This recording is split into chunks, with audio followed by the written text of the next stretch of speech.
Комитет защиты журналистов призвали власти Таджикистана освободить журналистов Хушруза Джумаева и Ульфатхани Мамачоеву.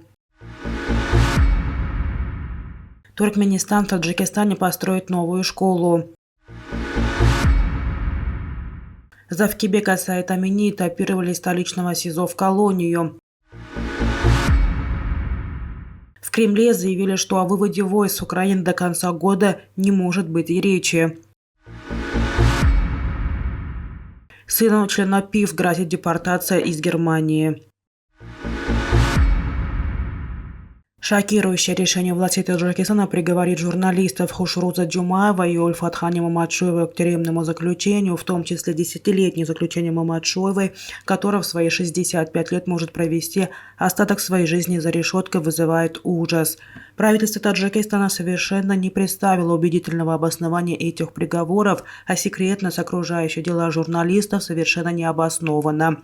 Мамачоева и Джумаева должны быть немедленно отпущены на свободу, заявила Гульноза Саид, представитель Комитета защиты журналистов по Европе и Центральной Азии.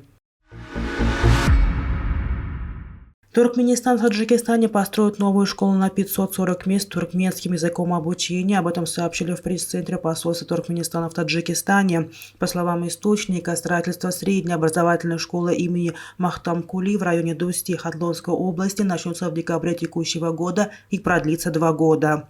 В посольстве сказали, что недавно президент Туркменистана Сардар Бердымухамедов подписал постановление, в котором разрешается заключение договора с подрядной организацией на строительство школы в Таджикистане.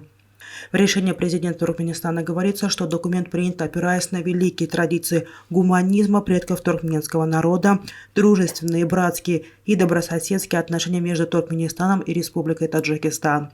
По сообщению источника, в настоящее время в Таджикистане функционирует 7 школ с туркменским языком обучения.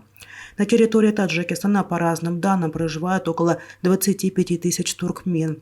Гуще всего ими заселены районы Дусти, Джайхун, Кубудьон и Шахритуз Хатлонской области. Осужденный журналист Завкибек Саид Амини этапирован из столичного СИЗО в колонии, находящейся на территории Махали, первой советской в Душанбе. Его родные говорят, что из СИЗО им сообщили в понедельник, он был этапирован в тюрьму. По словам родственников Завкибека, в ближайшие дни ожидается начало судебного разбирательства по его апелляции в суде города Душанбе. Он назвал расследование дела и судебное разбирательство в суде столичного района Исмаила Сумони односторонним и необъективным, и в ноябре в своем ходатайстве просил суд города Душанбе пересмотреть и отменить приговор районного суда.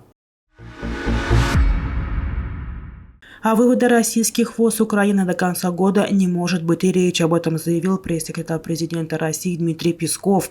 Необходимость вывода российских войск была обозначена в плане, предложенном президентом Украины Владимиром Зеленским для ускорения наступления мира. Пескова попросили прокомментировать этот пункт. Об этом не может быть и речи, ответил представитель Кремля во время пресс-колла. По мнению пресс-секретаря, Киеву необходимо принимать во внимание реалии, которые сложились за все это время. Эти реалии говорят о том, что у Российской Федерации появились новые субъекты, появились они в результате референдумов, которые прошли на этих территориях. Без учета этих новых реалий какое-либо продвижение вперед невозможно, убежден он.